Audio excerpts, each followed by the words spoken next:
So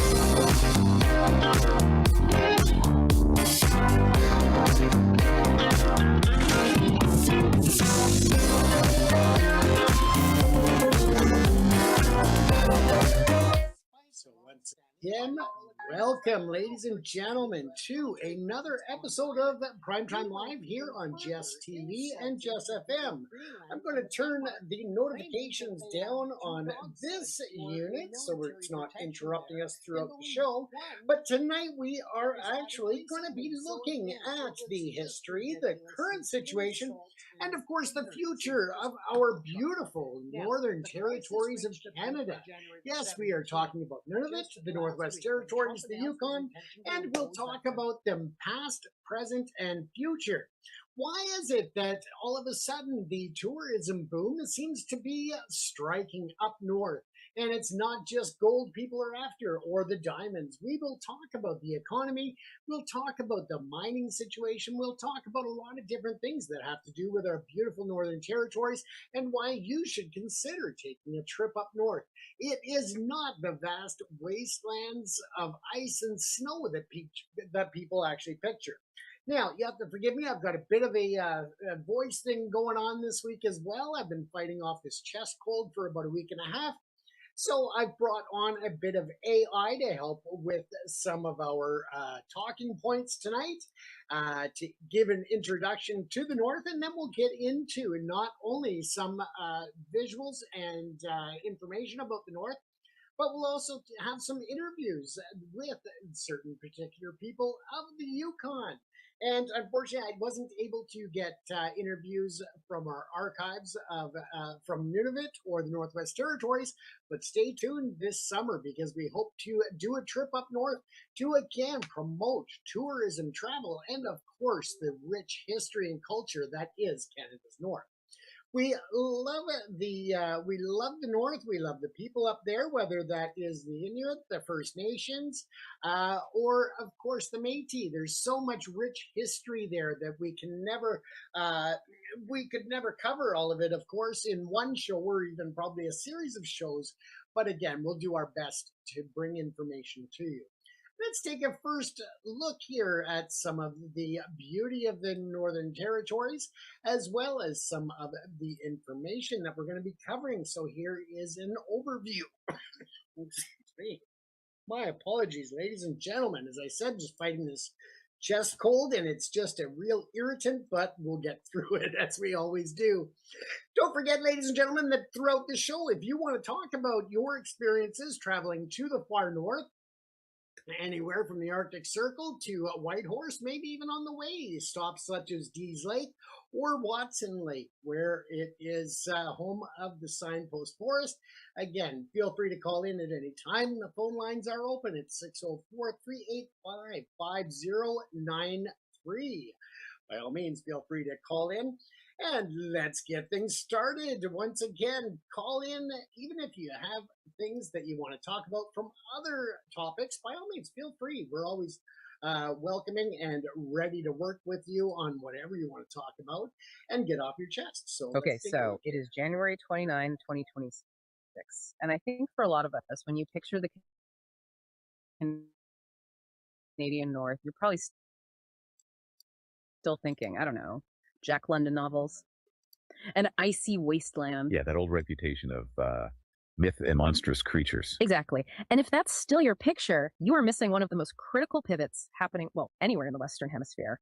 We've got a stack of reports here, everything from the diamond mine closing down to new submarine fleets being deployed. And the through line is, anybody online, it's incredibly clear. The North isn't the edge of the map anymore. Not at all. It's actually becoming the center of it. You've got this collision of three huge forces right now.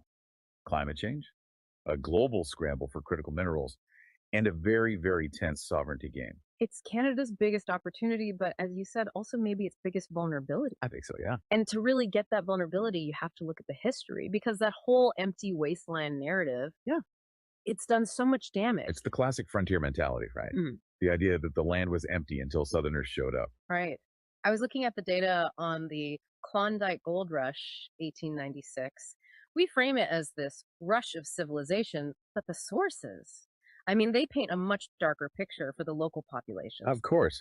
But then you look at the archaeology, especially from Trondheim territory, and it shows continuous life there for 11,000 years. 11,000, that's not an empty land. That's a civilization deeper than almost anything in Europe. Exactly. And that resilience is demographic too. I didn't realize this, but the North actually has the youngest, fastest growing population in Canada right now. And culturally, it's so distinct. The Inuit Language Protection Act, that's a genuine success story. 60% of Inuit can still converse in Inuktitut. It's like, it's the cultural mosaic idea actually working, not the American melting pot thing. Yeah. But that success is happening right against the backdrop of this huge economic identity crisis. For decades, the Northwest Territories basically ran on one thing, diamonds. And now it's over. You look at the GDP figures for this year, 2026, the economy there is shrinking by almost 5%. The Diavik mine is closing. That whole era is done. But at the same time, the Yukon and Nunavut are, well, they're booming. A totally different story. That's the pivot we're talking about. This is the move to critical minerals, right? We're not looking for luxury goods anymore. We're looking for lithium, cobalt. The survival kit for the green economy. Right. Exactly. Mining already adds, what, 153 billion to Canada's exports? But here's the friction point that really stood out to me. What's that? It takes, on average, 17 years to bring a new mine online. 17 years. That's a lifetime if you're trying to hit, say, a 2030 or 2050 climate target. It's a massive bottleneck. Yeah. And while Canada is sort of tangled up in its own red tape trying to get these minerals out, the rest of the world is trying to get in. Because the ice is melting? The ice is melting, and the Northwest Passage is becoming a real viable shipping lane. The Arctic isn't a barrier anymore. It's a shortcut. A shortcut that's drawing a lot of unwanted attention. I saw one analyst call the U.S. stance a trumped-up version of the Monroe Doctrine. Yeah, basically aggressive pressure on navigation rights. Yeah. And that's before you even bring up Russia planting new hypersonic missile sites across the circle. It's a genuine security crisis now. So Canada's response is this, our North strong and free policy. Right. And the headline number is huge. A pledge to spend 5% of GDP on defense by 2035. Which is a massive number. But the specific plan is what's really interesting. The Canadian Patrol Submarine Project, they're dropping $60 billion on this. It sends a clear signal that surface ships aren't enough anymore. They're not. If you want to claim sovereignty in the Arctic, you have to own the undersea. You have to be able to operate under the ice. If you can't see what's happening down there, you don't control it. It's just so intense to think about. You have these subs patrolling under the ice, and then right on the surface, you have some of the most spectacular landscapes on the planet. I was looking at photos of Mount Thor and Nunavut. With the world's greatest vertical drop. Yeah. It just makes our skyscrapers look like toys. Or Virginia Falls in Nahanni. It's twice the height of Niagara. The sheer scale is humbling. On a lighter note, I have to mention the Midnight Sun golf tournament in Yellowknife. Oh, right. Teeing off at 9 o'clock at night. It shows you how different life is up there. It's a different world. Mm-hmm. But that, it connects back to the core lesson in all these reports. What's that? The North is finally transitioning from being treated as a resource colony, a place you just go to take stuff from, to being a strategic partner. A partner. That feels like the key word. It came up over and over. You can't just buy $60 billion worth of submarines and, call it secure. No, you can't impose security. It requires the active partnership of the indigenous people who have been there for 11,000 years. Sovereignty isn't just about borders on a map. It's about the people. If you lose the people, you lose the North. Simple as that. So that's really the takeaway. We are rushing to industrialize and militarize the Arctic, but it's happening in this incredibly fragile ecosystem. So here's a final thought for you to chew on.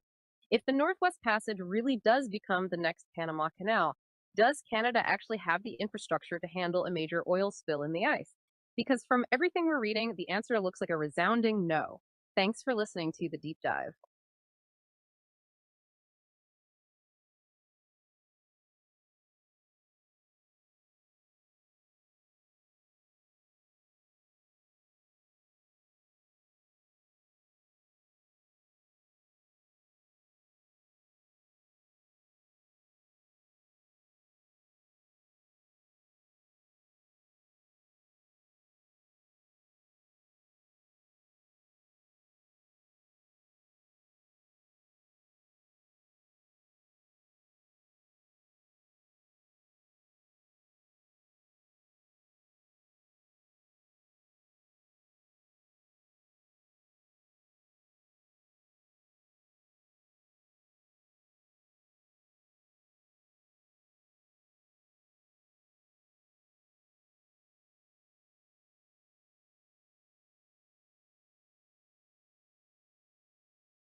My apologies, folks. I just went through all of that, and it was an audio click there. I turned it off for my coughing and forgot to switch it back on.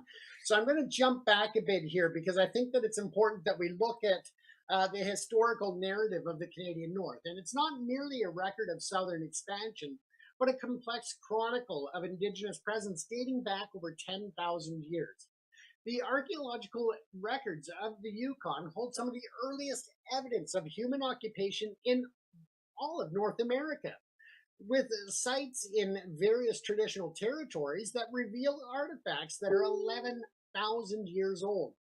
The oral traditions of these nations, such as the stories of the Mount Churchill volcanic eruption in 800 AD, provide a continuous link to a landscape that has escaped glaciation and nurtured diverse cultures through millennia.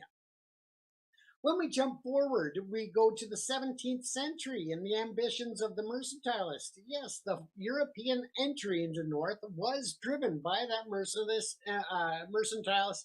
ambitions, and that is an important part of Canadian history, including the far north. On May the 2nd, 1670, the Hudson's Bay Corporation was granted a royal charter for Rupert's Land. And back then it was the Hudson's Bay Company. I said corporation, but it was originally the company. Now, this encompassed the entire drainage basin of Hudson's Bay. For nearly 2 centuries, the HBC operated as a de facto government. And it is something that really has brought our history, but also the rich culture of the North, to other parts of North America, whether that's along the southern borders of Canada or right down into the United States and as far south down to Mexico and other points within North America. It has had a huge implication and a huge benefit to the continent as a whole. And throughout that time, of course, there's been shifts, whether that is political, whether it is governance, or whether or not it is the recognition of the importance of those who came long before us as the Caucasians and others who immigrated to Canada. So again, just huge implications. I'm going to put another screen on here so you can see some images and videos of our beautiful Northern Territory of Yukon as we talk, because I think that it's such a beautiful region that while we're talking about the rich history, the development, the future, and the current status of the Yukon, that we're able to actually explore and look at some of the beauty that is. So let's do that as we continue here, ladies and gentlemen. Enjoy some of this.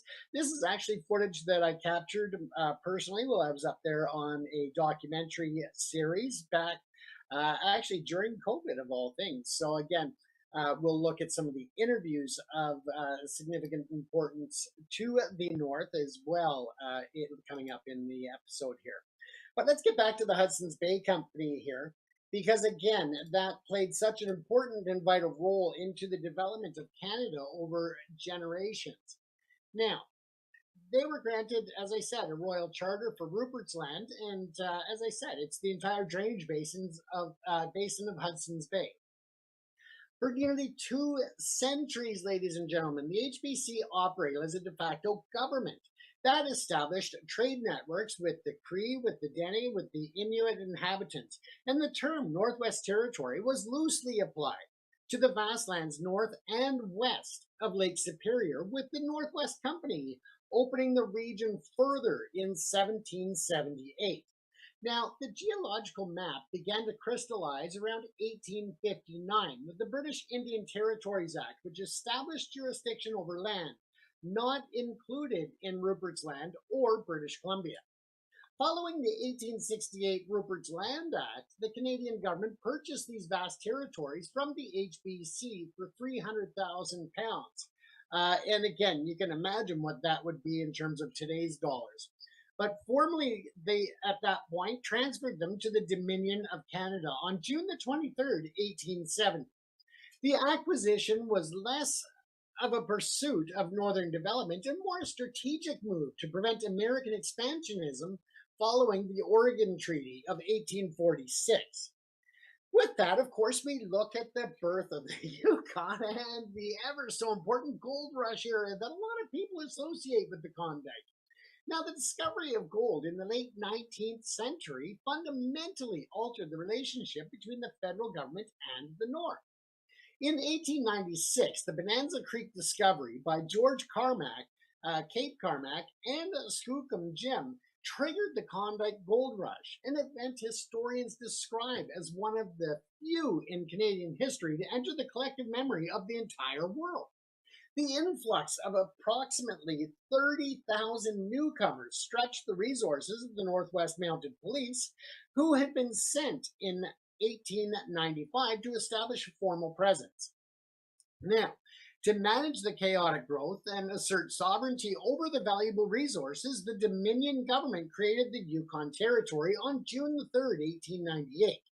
The Klondike Gold Rush serves as a poignant example of the rush of civilization, which had devastating impacts on Indigenous peoples. Traditional hunting and fishing grounds were seized, and European diseases like smallpox decimated local populations. As we move forward, there is the Arctic Islands and the modern map. Now, of course, we know that the high Arctic Islands were transferred from Britain to Canada in 1880. Though they were largely ignored until the early 20th century, the Canadian Arctic Expedition of 1913 to 1918 played a critical role in mapping that entire region and correcting errors in previous maritime charts, adding 4 new islands to Canada's known territory. In 1925, Canada adopted the sector principle. This was extending its boundaries to the North Pole and vastly increasing the size of the Northwest Territories. The final major change to geopolitical map occurred on April 1st, 1999, with the creation of Nunavut, dividing the Northwest Territories to provide the Inuit with a distinct political voice.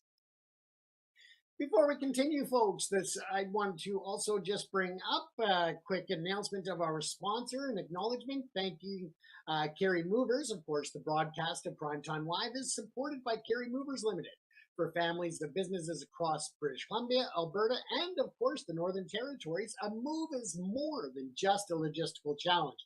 It is a life transition.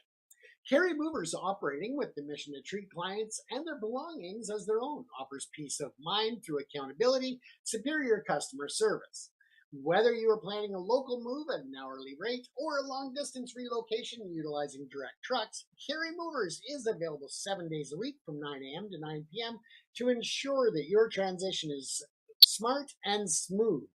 You can visit www.karymovers.com, that's karymovers.com, or call 604-687-1746 for a free estimate from the commercial, residential, or office movers that will provide amazing service for local and long distance throughout Western Canada and Northern.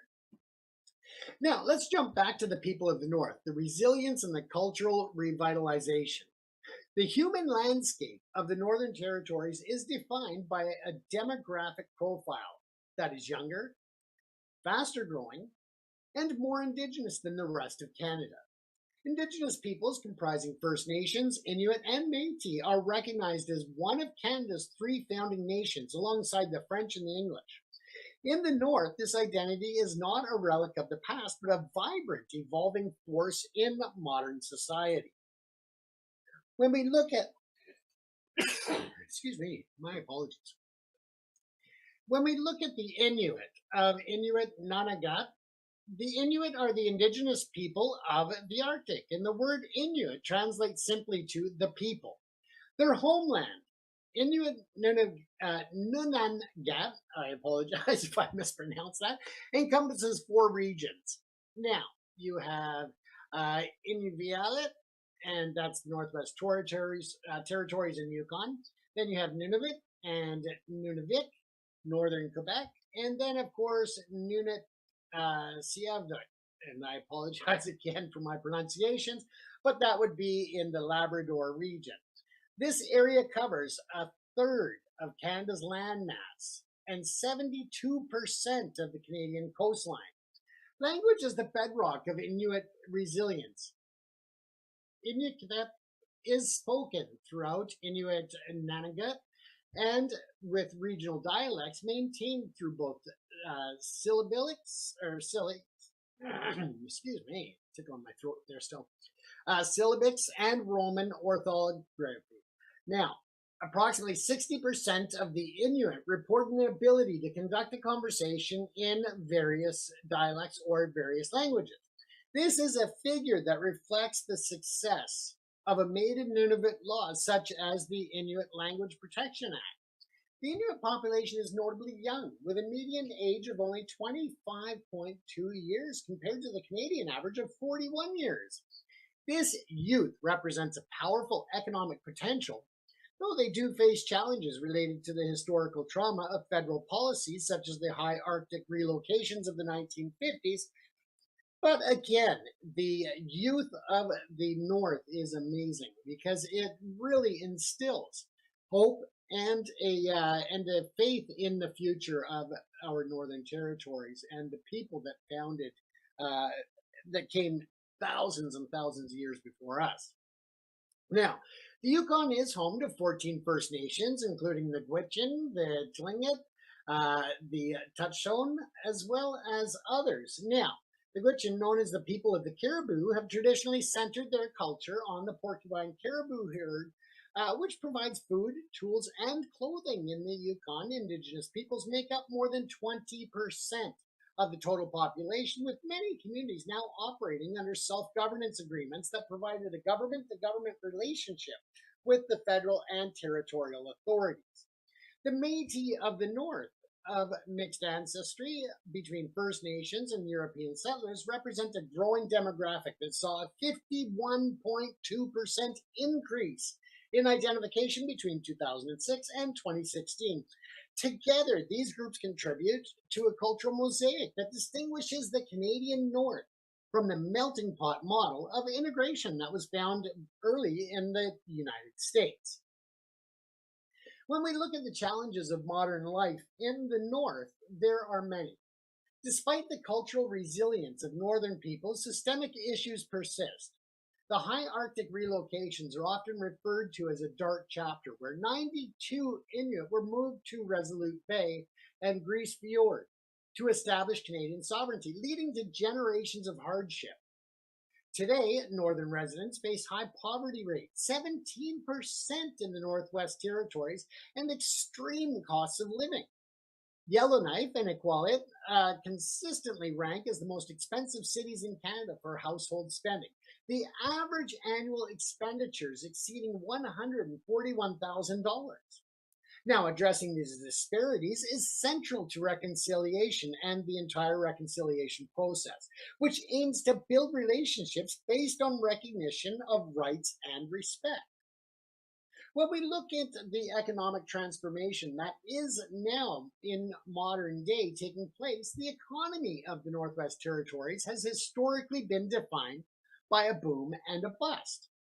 That's the way the resource cycle has taken place and taken shape over the many years and decades. Now, as of January 2026, the region is navigating a profound structural shift. The era of large-scale diamond mining in the Northwest Territories is coming to an end, while the Yukon and Nunavut are experiencing a surge in gold and iron ore production. The Northwest Territories' economic transition is currently facing an economic contraction. The real GDP is projected to shrink 4.7% for last year, that's 2025, and that's marking the third consecutive year of decline. This downturn is driven primarily by the impending closure of the Diavik mine. That is a diamond mine that is projected to close in 2026, but that has been a primary driver of the Northwest Territory economy for 3 decades. Diamonds have represented over 2/3 of all of the Northwest Territory exports since 2017, and the winding down of the Diavik, followed by the Acadie in 2029 and the Gaucho Pew in 2030, presents a significant fiscal change for the region. However, This transition is not seen as a total collapse. The territory is pivoting towards smaller mining and exploration projects targeting critical minerals. These include lithium and cobalt, which are essential for the global green economy. Furthermore, the public sector remains a vital economic stabilizer, with over 50% of employed residents working in government services. When we look at the growth in the Yukon and Nunavut, there is contrast. The Yukon and Nunavut are entering a period of robust expansion. The Yukon's economy is returning to normal after the pandemic with a projected surplus of $119 million for the 2024-2025 fiscal year. Mining remains the territory's major industry, with gold production expected to double as projects like the Victoria Gold Eagle mine reach full capacity. Nunavut's economy is growing at a solid pace as well, with real GDP growth forecast to average 1.5% through 2025. The mining sector in Nunavut is expanding, with major gold projects at Meliadine and Amaruq helping the territory to produce more than 1 million ounces of gold. And that is on an annual basis, ladies and gentlemen. The Mary River iron ore mine also contributes significantly, shipping over 5 million tons of ore per year. When we look at the role of the mining sector nationally, the mining industry is not only a territorial concern, but a national economic powerhouse. In 2022, the sector contributed $153 billion to Canada's exports, representing 21% of the country's total merchandise exports. The industry directly employs 420,000 people and is a global leader in environmental and regulatory standards. To maintain this leadership, the Canadian government is working to reduce the time it takes to bring a mine from discovery production. And right now, that discovery to production phase is currently averaging 17 years. Now, that, of course, is recognizing that the economy of the future depends on a secure supply of Canadian minerals. And we'll just take a quick sponsor break here, folks. For those businesses driving the northern economy, logistics are everything. Carry Movers Limited is the commercial and office relocation partner you can trust. Specializing in office moves of any size, their experienced teams handle the disassembly and reassembly of office cubicles, larger furniture, and sensitive electronics, removing the burden from your staff. With on-site assessments and flat-rate quotes, Carry Movers minimizes your downtime and frustration, allowing your business to focus on its mission while they handle the heavy lifting. Whether you are moving a boutique in Langley or an entire office suite in Vancouver, or industrial equipment in Canada's far north, visit www.karymovers.com. That's KARYMOVERS.com to learn why they are Greater Vancouver and Western Canada's commercial movers of choice. Now let's jump over to the tourism renaissance, ladies and gentlemen, the cultural preservation and the economic benefit. Tourism has become the second most important industry in the territory, serving as a critical tool for economic diversification and cultural revitalization. Over the past decade, there has been a significant increase in international interest in the North, driven by a global desire for authentic, Indigenous-led experiences and the raw beauty of the Arctic landscape. The Indigenous tourism is currently one of the fastest growing sectors in the Canadian economy. In 2023, the sector generated $3.7 billion in revenue and supported nearly 55,000 jobs across the nation. In the North, tourism allows communities to redirect the narrative of their own history, moving away from the extractive or superficial models toward those that emphasize self-determination and the sharing of ancestral knowledge. In 2024, tourism in Canada generated over $130 billion in direct visitor spending, and the territories are capturing a growing share of that market. For Inuit, First Nations, and Métis communities, tourism provides a platform for cultural revitalization, preserving languages and traditional skills. And that includes things such as the Kadajak. And again, forgive me for my pronunciation of certain words here, but that is throat singing. And the lighting of the Kwalik, that is an Inuit oil lamp. When we look at the visitor statistics and trends, while the majority of international tourists still visit the southern provinces, a small but steady proportion now travel north. In the second quarter of 2024, non-resident visitors made 180,000 visits to the Northern Territories, spending a record-breaking $127.7 million. Interestingly, winter visitors tend to stay longer, averaging 6.3 nights in early 2019, reflecting the growing popularity of the Aurora Borealis. That, again, for those unfamiliar with that term, that is the Northern Lights.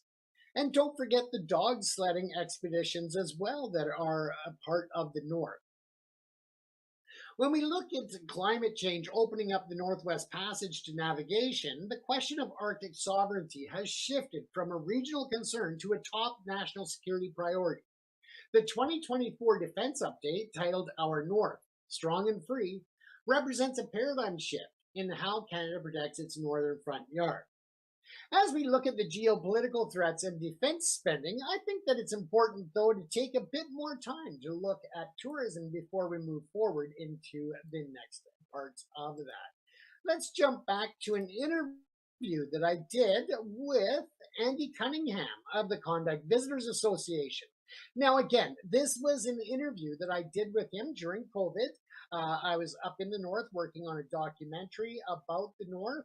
And this was in Yukon. We met up with Mr. Cunningham, and he was interesting to speak to, but he was also just a part of the amazing experience of our North, because the people are so friendly, so welcoming, so ready to step forward and talk and to invite you to experience everything that is a part of the Northern Territories and the rich culture that that represents. So let's take a quick break here. Well, for me anyway, you're going to enjoy this interview, I hope, with Andy Cunningham. Now, as we look at COVID and the tourism industry, of course, you're representing the Tourism Visitors Association, so we want to know basically how that's impacted the businesses that you work with and your organization in itself.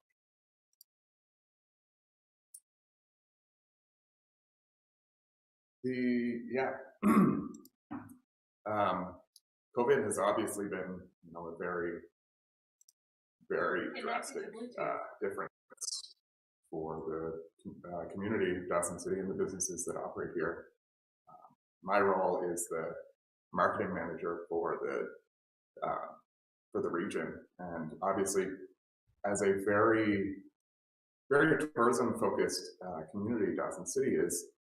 It's really put a halt on what happens here.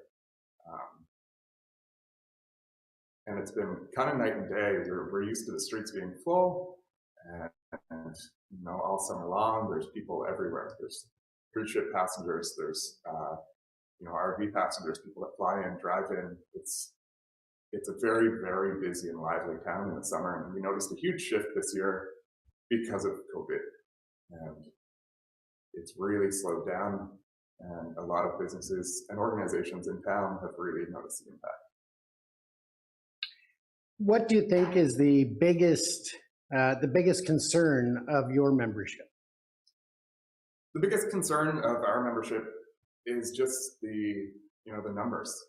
It's less heads in beds. There's less people here to eat, drink, shop, to enjoy Dawson City. And that makes a huge difference to the bottom line.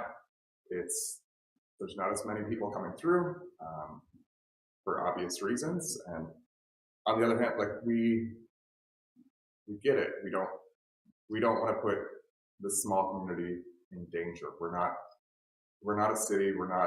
We don't have the same medical facilities that other places do. So it's kind of that, on one hand, we are definitely suffering from the lack of visitors, but it's hard to welcome that many people in a time like this.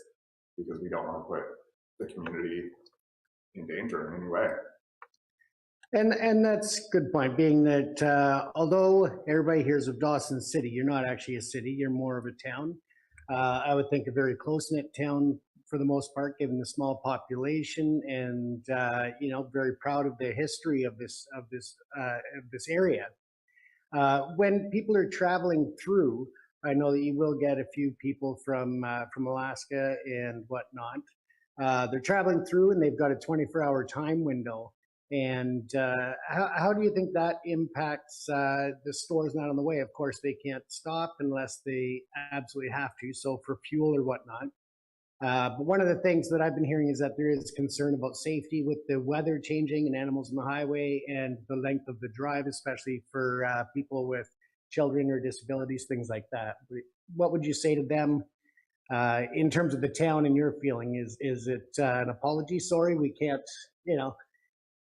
For Dawson City, the border to Alaska has been closed the entire year. So we haven't actually been seeing Alaskans coming up this way. They kind of have to go through Whitehorse and on, where we're very used to. Many Alaskans or visitors will do the full loop. They'll come up this way because they want to and cross the border here. It's also around fall anyways that the border in Dawson closes.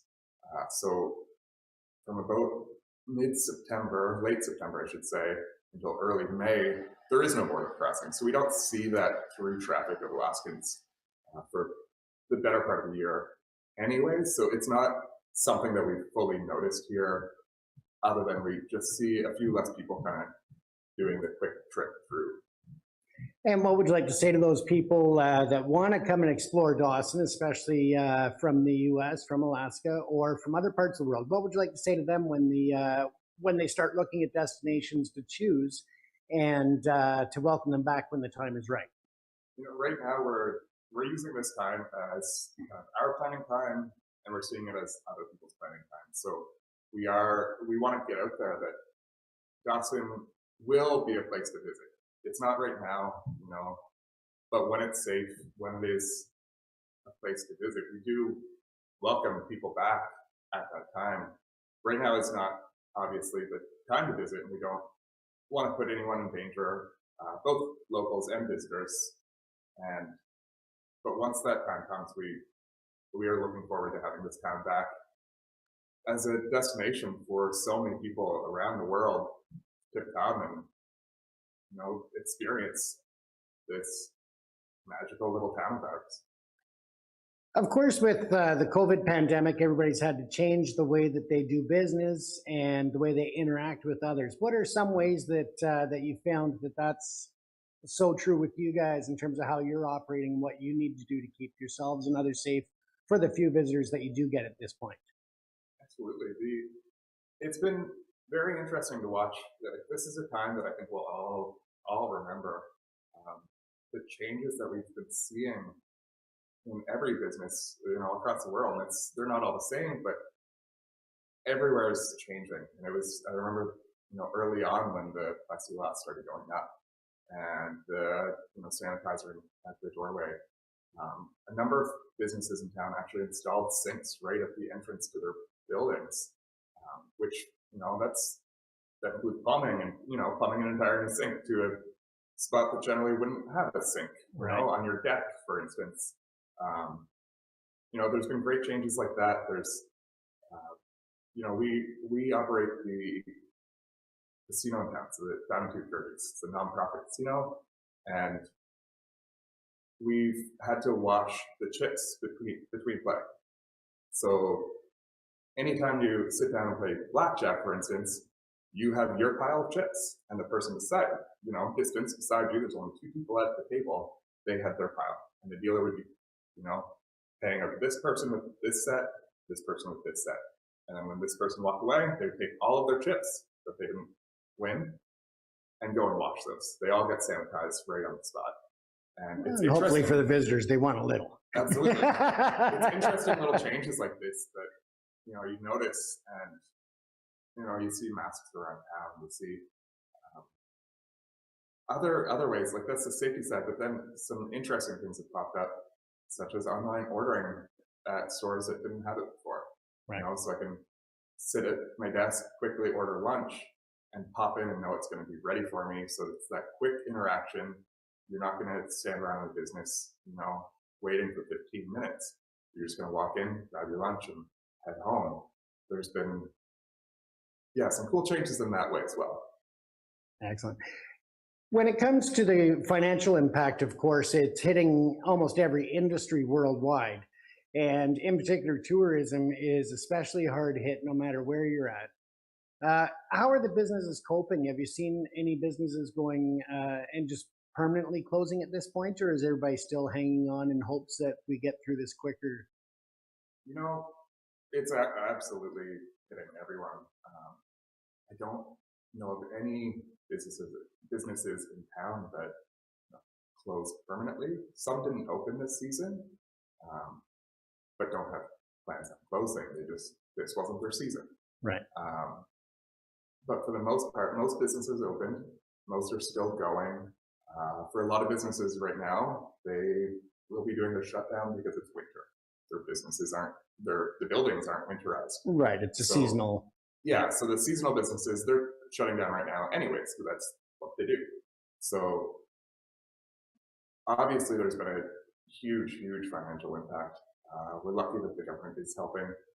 There are some programs in place to help small businesses, both federally and territorially, and that's been very helpful. And we're trying to work with businesses to see how we can help. You know, if there's anything we can do, any way to help, we're trying to encourage people to visit their own backyard, per se. So we want Yukoners to come and visit Dawson City. That's kind of been our big push. That's been our big push. It's been interesting as a marketing organization.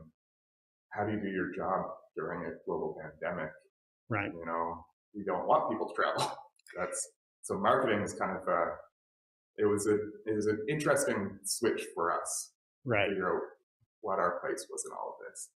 And we found our place was to try and get the territory to travel within itself. You know, instead of going down south this winter, come up to Dawson. That's kind of our push. Right. And we'll do the same thing. You know, we'll go to the communities that want us. Not everywhere is welcoming visitors, which is totally understandable. But just kind of keeping that money circulating within the territory as opposed to going elsewhere. Right. You know, we have a very large mining community in Yukon and in Dawson City. Of course. And it'll be great to have a lot of those people sticking around this winter, you know, spending that money here. And I don't get me wrong, I don't blame them for going down south after a hard summer of, you know, mining. Yeah. To go lay on the beach, but this winter most of them will be sticking around. Yeah. That I think will help a lot of businesses. Well, that's good to know. And of course, I'm up from Vancouver doing this docu-series, and you know, I would strongly encourage people to check out Dawson City and the Alaska Highway to Klondike. I mean, it's just, you know, views and scenery that you can't see anywhere else. The people are very friendly and welcoming, and no, it's been a beautiful trip to be on this journey to help people understand how the COVID is affecting fellow Canadians. What would you say to others around the world? Just a message of hope or you know, something that you've learned in all of this. What would you say to them? All I can honestly think of is that we're all in this together. It's the thing that has kind of gotten us through it, is knowing that you're not alone. Unfortunately, you're not alone, but also fortunately, we're all in this together. We're all trying to get through this very unknown thing. None of us have gone through this before or anything like this, but you know, we're all doing it together. Okay, and of course you touched on a lot of businesses going online, and it seems to be, you know, of course, worldwide, everybody's, you know, going online, to whether it's learning new things, learning about new communities. Forgot to turn my phone off. That's it. First rule of filmmaking.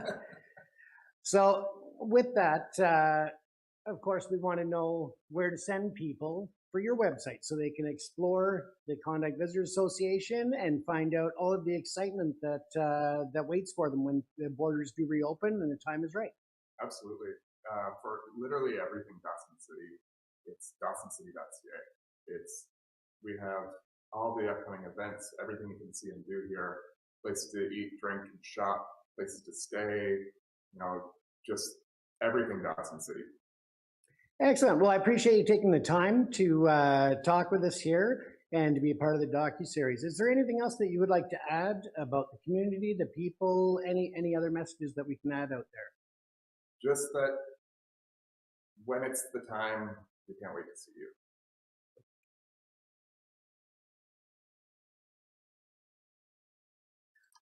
I do believe that now is the time, ladies and gentlemen, to visit the Yukon, to visit the amazing places that are the true north of Canada. And again, I thought that was important, that I wanted to share that series or that interview with you, because I think that during the shutdown in 2019, 2020, the world saw a lot of change. But I thought that it was very valuable to understand how the Yukon and how Canada's North was able to pivot, but also to remain hopeful and use that time to increase their presence in terms of the visuals that were shared with the world.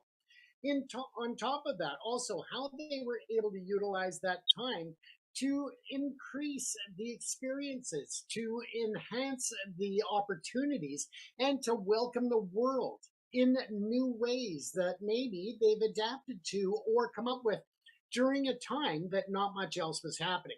So I think that during the COVID time, it was very difficult for the world, especially that in those in the north who relied on that tourism sector, because it is more limited in terms of the ability to pivot to other industries or to find other sources of revenue when you are in such isolated communities.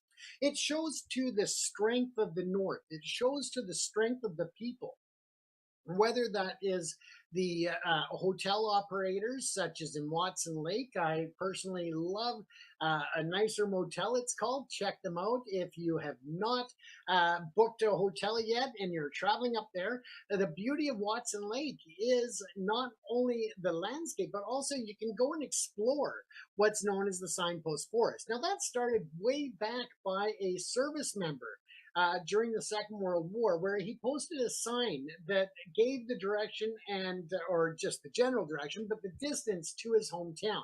Since then, thousands and thousands of people have posted signs in this forest, and it's just continually grown. So you have signs there from Russia, from Germany, from the US, from Canada, from Africa, you name it. There are signs there, and it's just such a cool experience to wander through there. But as you can see on the screen, I mean, there's also an abundance of wildlife, whether that's the wild bison, the Arctic fox, whether that is the elk of the north. There's just so much to experience. And if you have the opportunity to experience the Arctic or the far north, I encourage you to do so, whether that is traveling up to Yellowknife, to Whitehorse, to any of the regions up there, or even taking a drive on the historic highways. Get out there and do it. The Northern Territories are open for business. And as I said, they are seeing a large increase in the number of tourists that are visiting that region. And when we talk about it, and we've been able to share with you a lot of video clips here, just showing the diversity of what you can experience there, and that it's not just a barren wasteland. It is beautiful. The waterfalls you can see here at the Arctic Divide. And if you're unfamiliar with the Arctic Divide, that is where waters can flow from the region going south and west to the Pacific Ocean, or they could be actually flowing north up to the Arctic Ocean. So a lot of interesting facts and things that you can learn as well while you enjoy an amazing vacation in that region.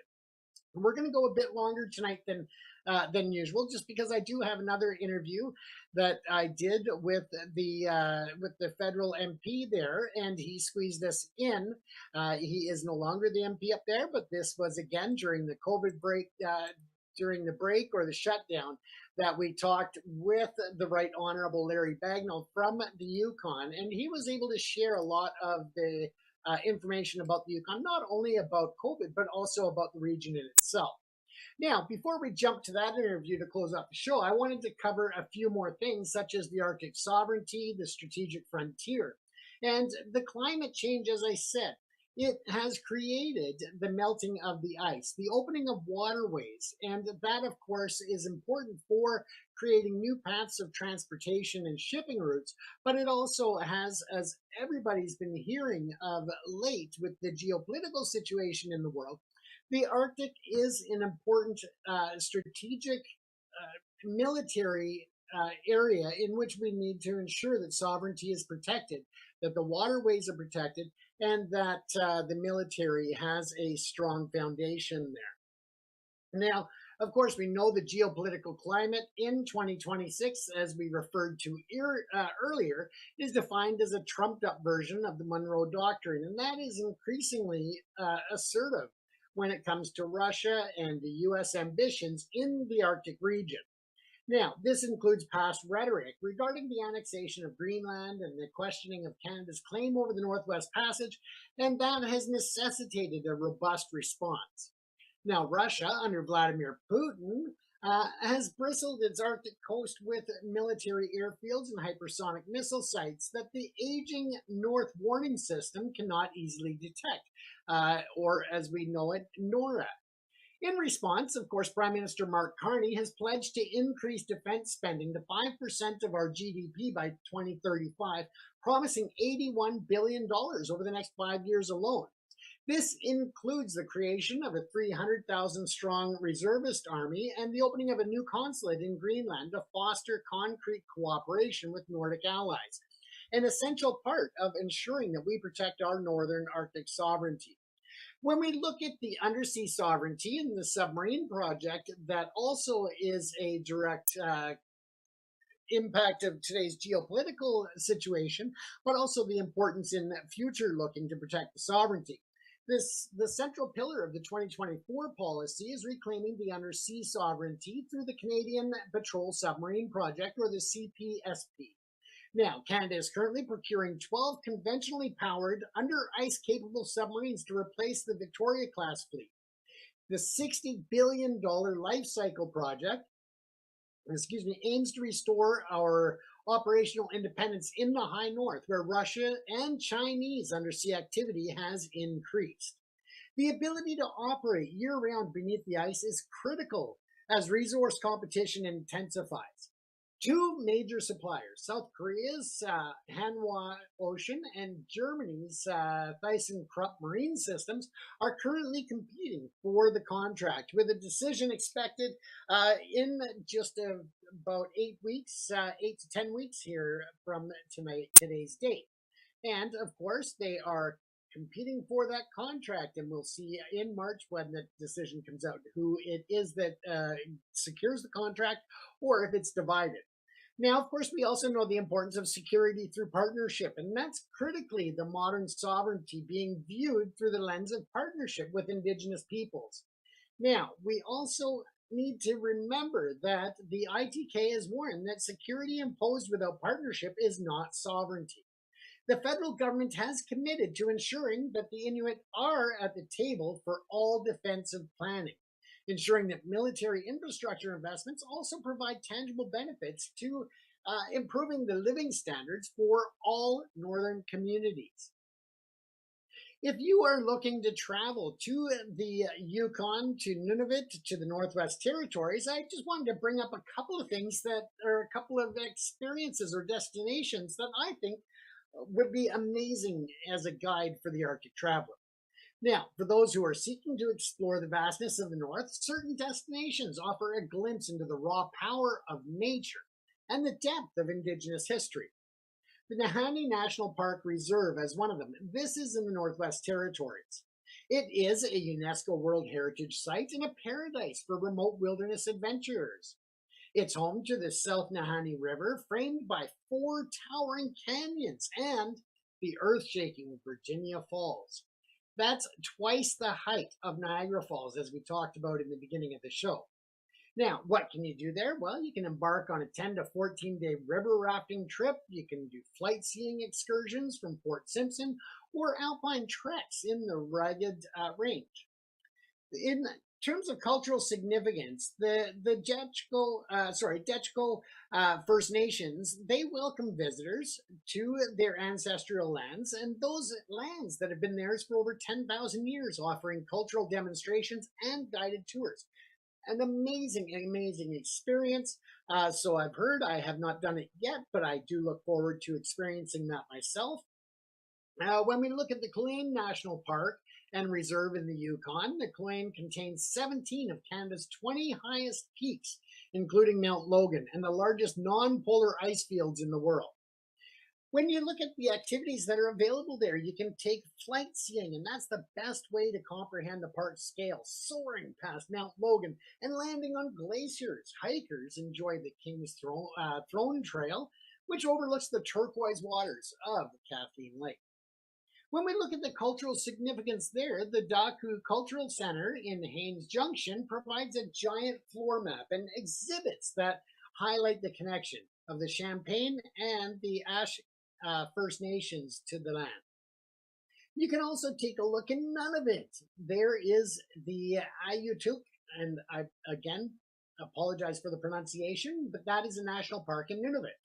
And that means the land that never melts. It's famous for the pass and the towering Mount Thor, which boasts the world's tallest vertical drop at 1,250 meters.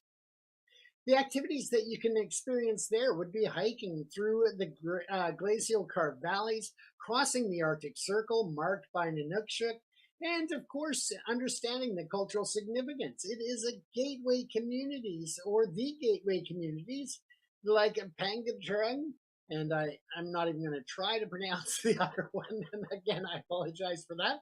But it allows visitors to experience Inuit culture firsthand, from traditional arts to historic storytelling. Don't forget also that there are the Midnight Sun festivals and events. Again, you can take part in a golf tournament that starts at 9 o'clock at night. I mean, the land of the Midnight Sun folks.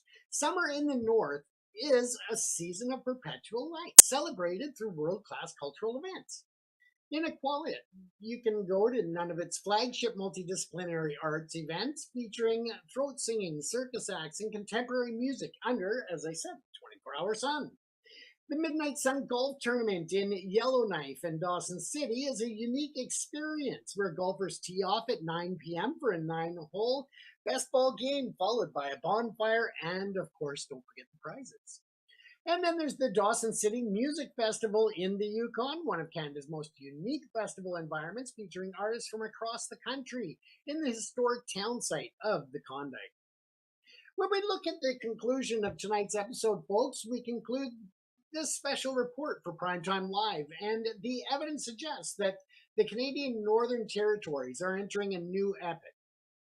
The history of the fur trade and the gold rush has matured into a complex regional identity defined by Indigenous self-determination and economic resilience.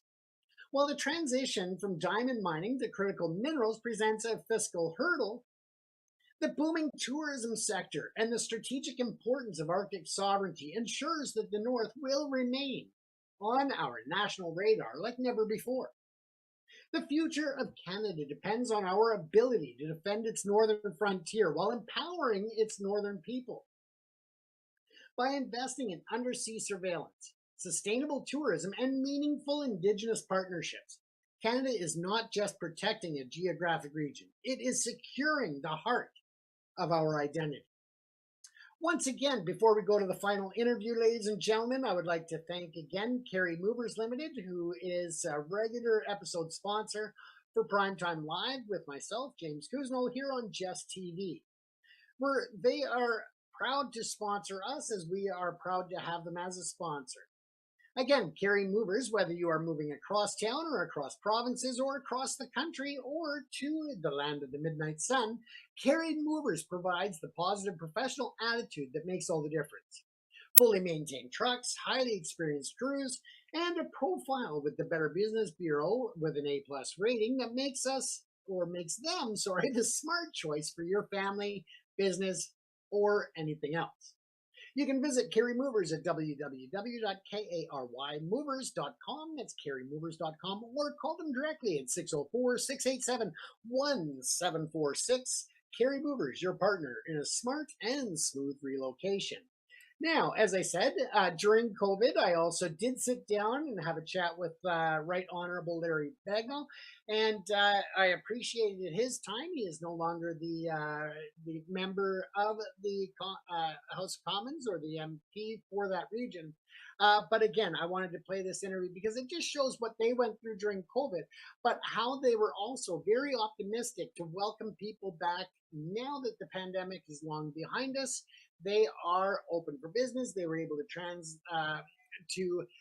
transfer some new skills and some new ideas into a real experience for those visiting the North.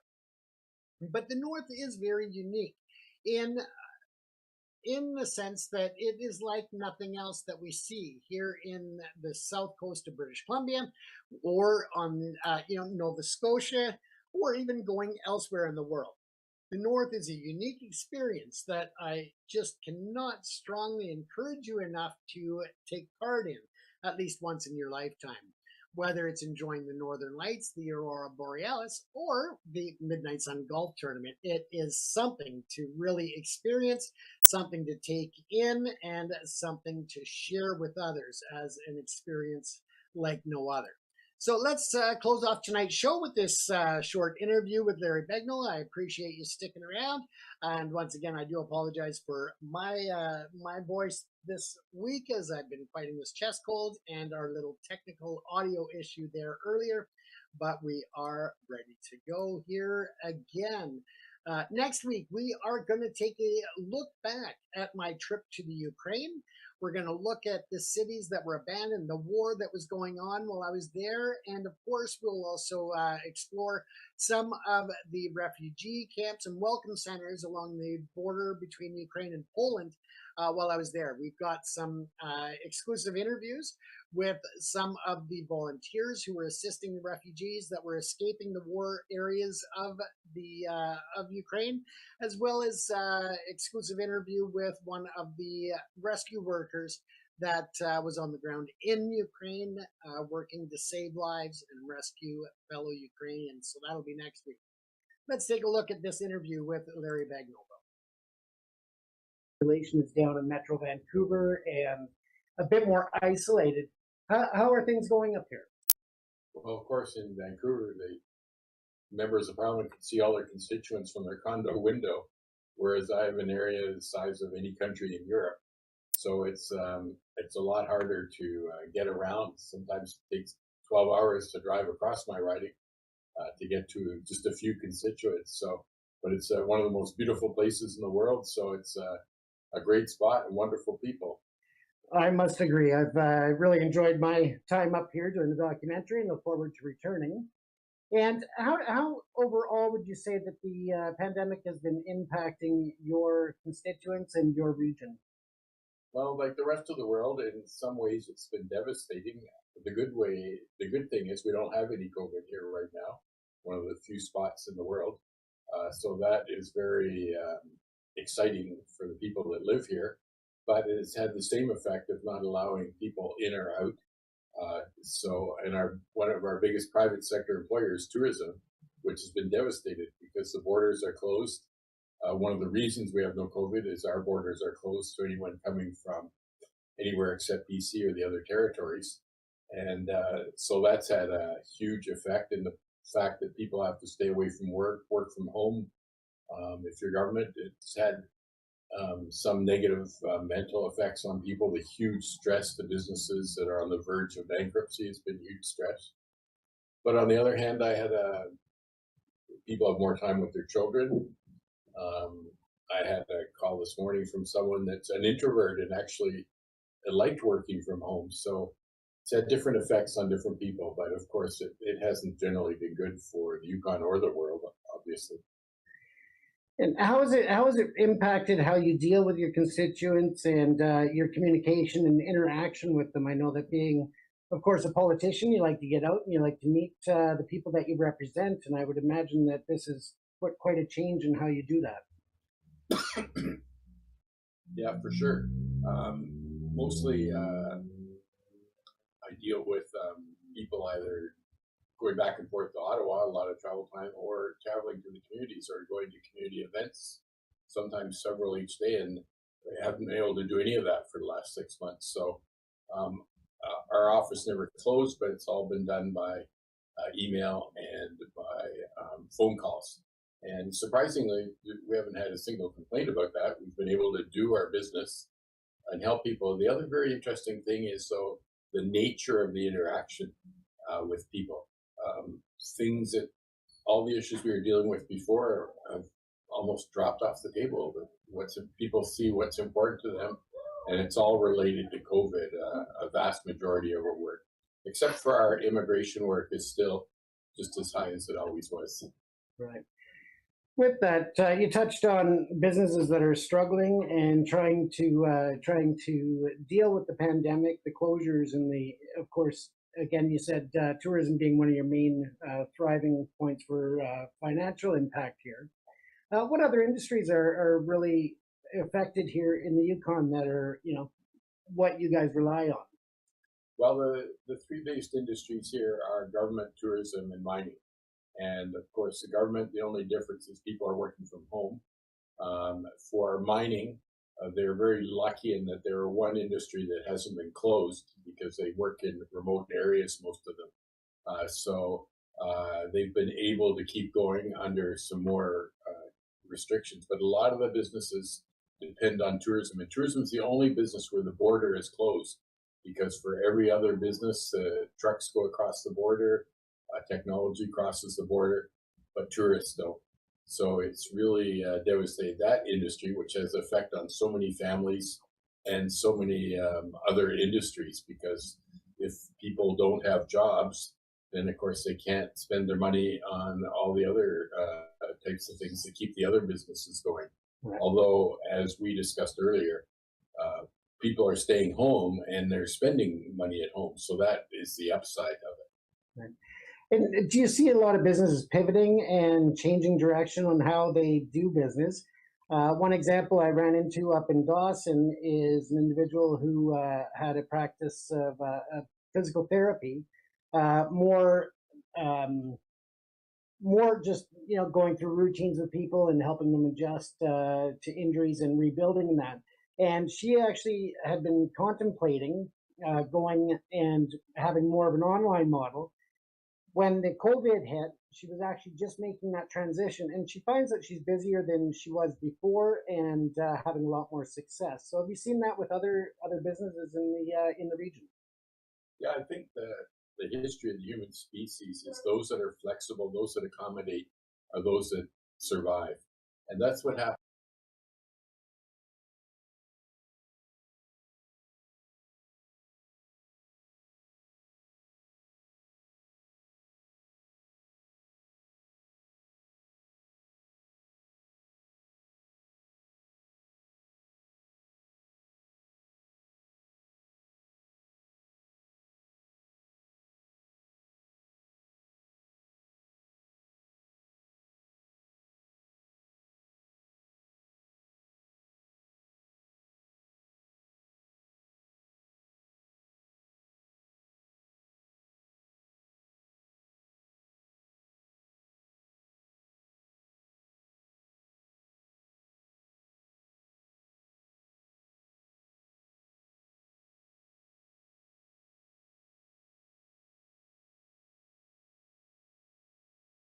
And again, I forgot to turn the mic back on, so you didn't hear the coughing. But again, that was important, I think, to just remind you about the adaptability, the ever-evolving and recreation of Canada's North, whether it has been through the pivot from diamonds to gold to cobalt and new minerals that are being mined, or whether it was from the Hudson's Bay Company back in the 1800s. The North has always been able to be able to pivot and to recreate themselves, but also they've brought all of that culture and that history to preservation with a lot of museums and experiences that you can take part in Canada's North. So once again, you have been watching Primetime Live here with James Cousineau. I am your host, coming to you. Don't forget, ladies and gentlemen, that we are very appreciative when you subscribe to this channel, and not only my program, but all of the other hosts that bring an abundance and variety to the streaming platform. So again, don't forget to subscribe to Jess TV, to Jess FM, and to check out the other programs as well. We'll see you next week when, once again, we will be taking a look back at my time in Ukraine during the war, the abandonment of cities, and how we are looking ahead to hopefully see peace restored in the region. But we'll also explore some of the blocks, the international blockades that are preventing that peace from taking place. So again, we'll see you next week, Thursday, 8 p.m. Mountain Standard Time on Jess FM. Thanks for tuning in, folks. Have a great week. We'll see you then.